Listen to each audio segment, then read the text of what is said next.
a blanket or anything that requires using the table, which is generally blankets and the like, I came up with an idea because this tearaway that you use, it's real flimsy and it kind of sinks inside of the frame. So what I'm going to try to do is take some of these little black clips, clip it in so it's kind of tight before I lay the blanket over it and see what happens. 1 second.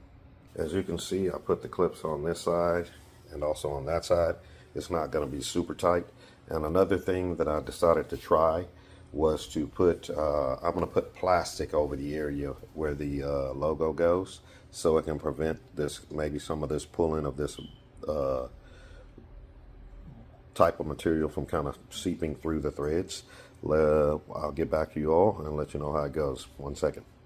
Okay, and as you do that, you see I've laid the blanket out, and it's good down here. You just need to make sure you have your right angle, well, your 90-degree straight as possible on the dilly. And as you know, I laid the clips down on each side of there where I have my backing. So now what I'm going to do is go ahead and secure it in place with the brackets. Okay, what I do before I hoop it, I'll hoop one on this end, then I'll switch over and hoop one on the back end, so as to try to keep the tension equal across. Okay, you see what I did there? I did one on the top, one on the bottom, then I'll do the sides the same way. Okay, I put one on the top, one on the bottom, one on the side, and always keep your little handles facing to the outside instead of the inside. Okay, as you see, I have all the brackets in place, locked in. Now what I'm going to do, because the logo is going over in this corner at a 45-degree angle, I'm going to go ahead and put plastic down in the area where the embroidery logo is going to be.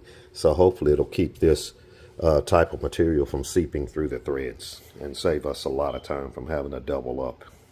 Okay, now we can remove the little clips that I used to hold the backing in place, because the brackets that we put to hold the blanket in place have secured that pretty well. So we're going to move that. And then we're going to go over to the machine and put this on. Okay, and as stated, to try to prevent the material, this velour or whatever they call this type of material on these soft blankets, from pulling in between the threads, I also doubled the backing up, the tearaway, clipped it. Okay, now we're going to see if my theory about doubling the backing, making it tight, and also using plastic before we start the embroidery prevents us from having to do that running twice to make it look good. When it's done, I will come back and let y'all see the finished product after utilizing this technique. I can pretty much